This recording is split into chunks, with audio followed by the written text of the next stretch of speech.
Tense को हिंदी में काल कहते हैं। काल 3 प्रकार के होते हैं।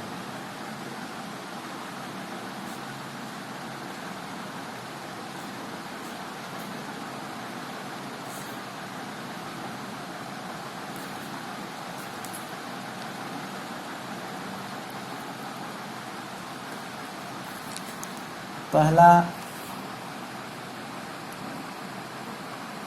प्रेजेंट टेंस, दूसरा पास्ट टेंस, तीसरा फ्यूचर टेंस।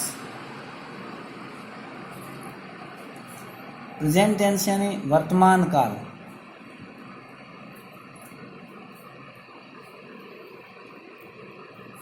पास्ट टेंस यानी भूतकाल,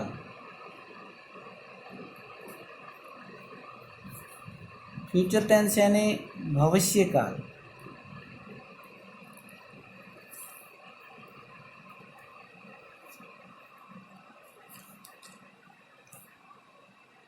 इसी प्रकार प्रेजेंट टेंस का अर्थ है जो काम अभी चल रहा है, जो कार्य वर्तमान में चल रहा है, वो सभी कार्य प्रेजेंट टेंस के अंतर्गत आते हैं। पास्ट टेंस यानी भूतकाल, यानी जो काम या जो समय बीत चुका है या जो कार्य पहले से पूर्ण हो चुके हैं वो भूतकाल के अंतर्गत आते हैं। भविष्य फ्यूचर टेंस यानी आने वाले समय को भविष्य काल कहते हैं। अब इसी प्रकार प्रेजेंट टेंस को 4 भागों में बांटा गया है।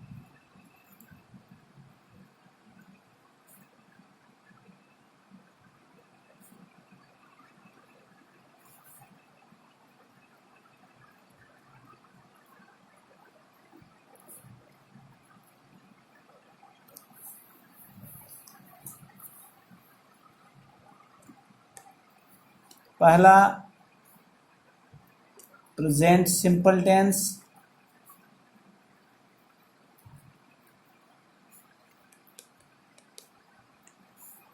दूसरा प्रेजेंट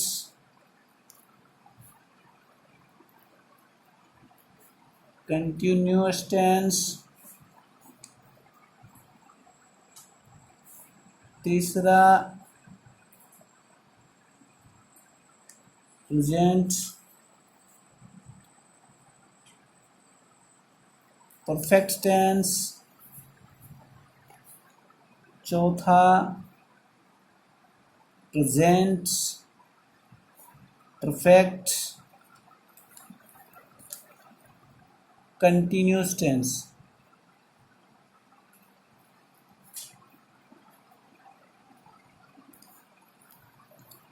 प्रेजेंट सिंपल टेंस। अब हम अध्ययन करेंगे सबसे पहले प्रेजेंट सिंपल टेंस का। Number 1 present simple tense.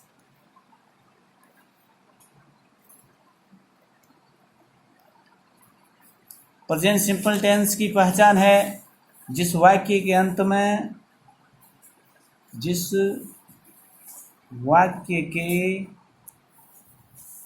में ता है, ती है,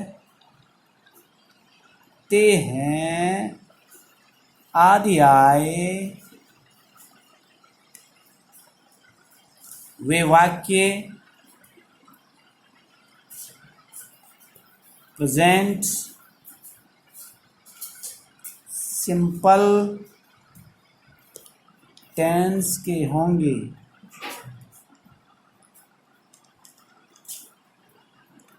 जैसे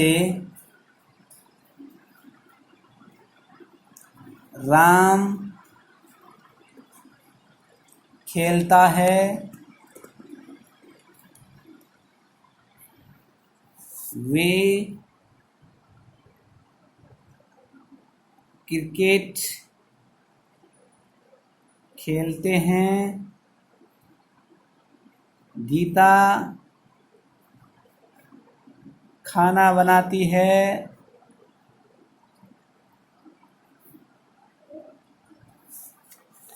इस प्रकार हम ये देख रहे हैं तीनों वाक्यों के अंत में ता है, ते हैं, ती हैं आदि आ रहे हैं।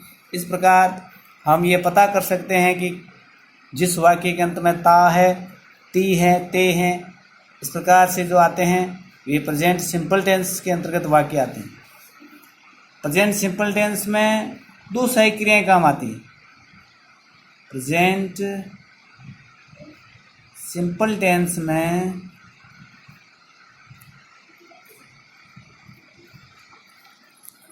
दो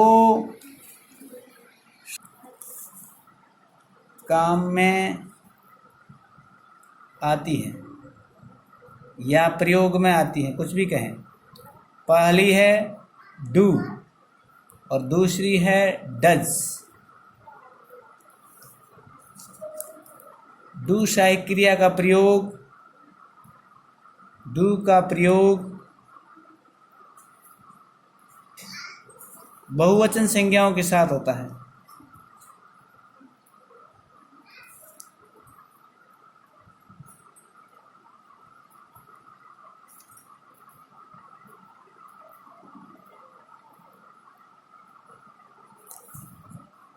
do, I, you, they, we. दूसरी सहायक क्रिया डज। डज का प्रयोग he, she, it, one name के साथ होता है। इस टेंस में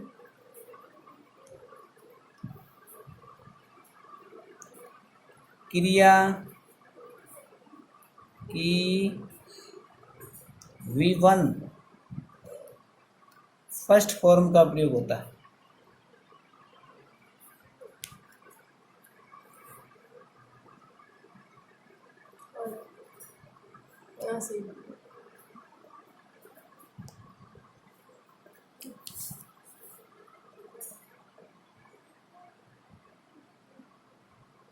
साधारण वाक्यों में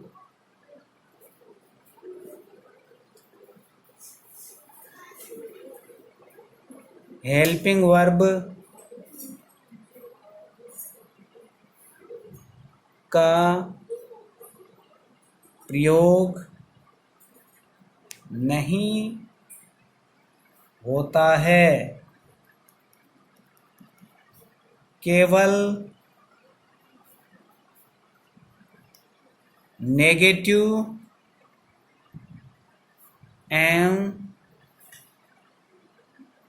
इंट्रोगेटिव वाक्यों में सहायक क्रियाओं का प्रयोग होता है।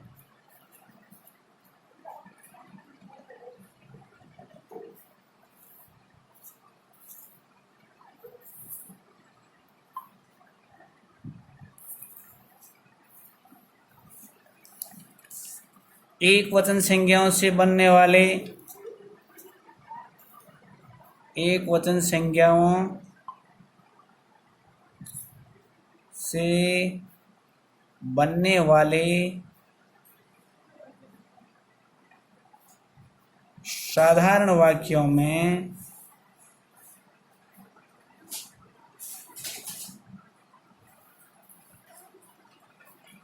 क्रिया के साथ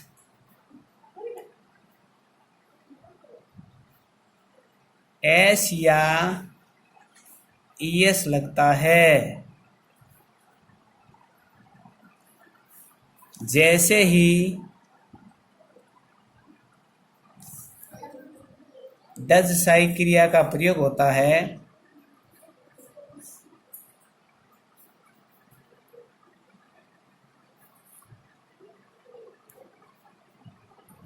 प्रयोग होता है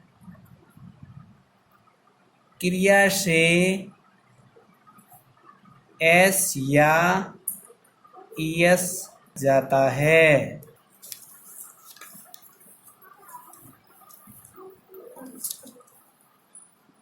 अब उदाहरण के तौर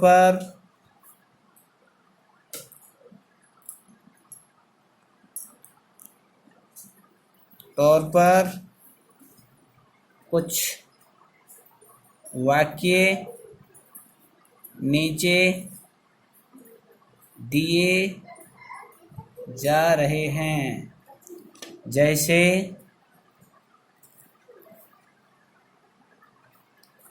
राम खेलता है, प्लेस। मोहन पढ़ता है, मोहन रीड्स। गीता बोलती है, गीता स्पीक्स। ये सभी एक वचन संज्ञाओं से बने हुए साधारण वाक्य हैं। इन क्रियाओं के पीछे एस लगा हुआ है, जैसे place S, reads S, speaks S. अब बहुवचन संज्ञाओं से बनने वाले कुछ वाक्य।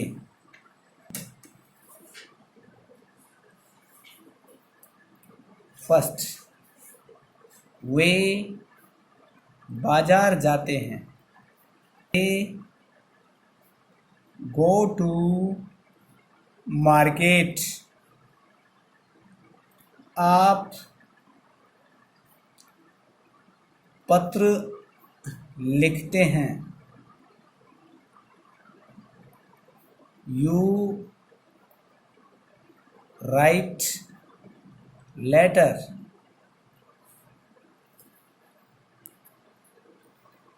हम फुटबॉल खेलते हैं,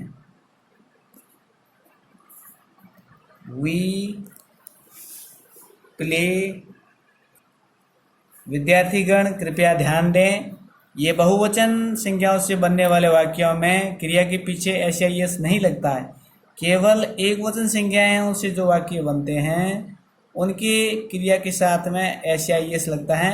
जैसा कि ऊपर के उदाहरण में दिखाया गया है, Ram plays, Mohan reads, Gita speaks. जबकि ये बहुवचन संज्ञाओं से बनने वाले वाक्य हैं। वे बाजार जाते हैं, दे गो टू मार्केट। आप पत्र लिखते हैं, you right letter.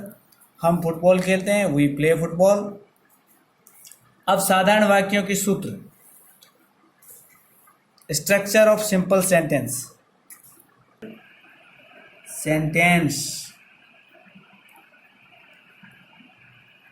Subject plus verb, S यानी subject, S is equal to subject, Hindi में कहते हैं कर्ता। V is equal to verb, verb यानी क्रिया, टू ऑब्जेक्ट। ये इंग्लिश में वाक्य का स्ट्रक्चर है, subject plus verb plus object.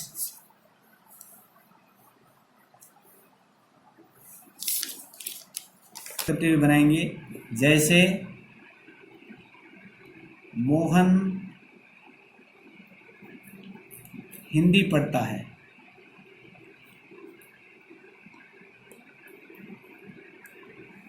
यहाँ मोहन सब्जेक्ट है, हिंदी ऑब्जेक्ट है, पढ़ता वर्ब है। इसलिए सूत्र है इसका formula, subject plus verb plus object. यानी सब्जेक्ट हमारा मोहन है, मोहन रीड्स हिंदी। आप देख सकते हैं यहाँ मोहन यानी सब्जेक्ट, रीड्स यानी वर्ब और हिंदी यानी ऑब्जेक्ट। तो सूत्र ठीक इसी प्रकार से ही वाक्य बनाए जाते हैं। ये स्ट्रक्चर ऑफ सेंटेंसेस है, subject plus verb plus object. Next हमारा आंसर उदाहरण है, गीता कपड़े धोती है या साफ करती है। गीता क्लीन्स। तीसरा उदाहरण है तुम बाजार जाते हैं। You go to market. यहाँ यू सब्जेक्ट, गो वर्ब और मार्केट ऑब्जेक्ट। इस प्रकार साधारण वाक्य जितने भी हैं उनका सूत्र है subject plus verb plus object, यानी कि कर्ता प्लस क्रिया प्लस कर्म। अब हम पढ़ेंगे इंट्रोगेटिव सेंटेंस के बारे में। इंट्रोगेटिव, जिसे हिंदी में कहते हैं प्रश्नवाचक वाक्य। प्रश्नवाचक वाक्य यानी जिस वाक्य में कोई प्रश्न पूछा जाता है उसे इंट्रोगेटिव वाक्य कहते हैं, सेंटेंस कहते हैं। जैसे कोई कहे क्या तुम स्कूल जाते हो, क्या तुम फुटबॉल खेलते हो, जैसे क्या है, प्रश्नवाचक चिन्ह।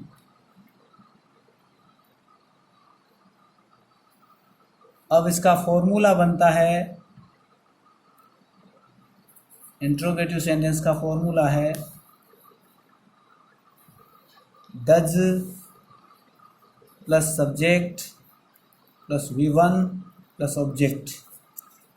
सबसे पहले डज सही क्रिया आएगी क्योंकि ये एक वचन संज्ञा है राम, तो does Ram go to school, अंत में प्रश्नवाचक चिन्ह। दूसरा उदाहरण है क्या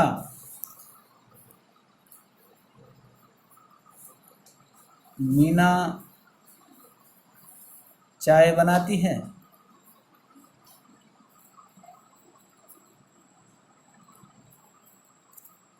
does Meena cook tea, question mark चिन्ह प्रश्नवाचक चिन्ह। तीसरा क्या वह पत्र लिखता है,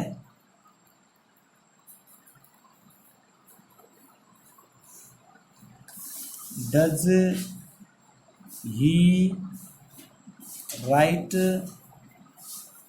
लेटर, क्वेश्चन मार्क चिन्ह।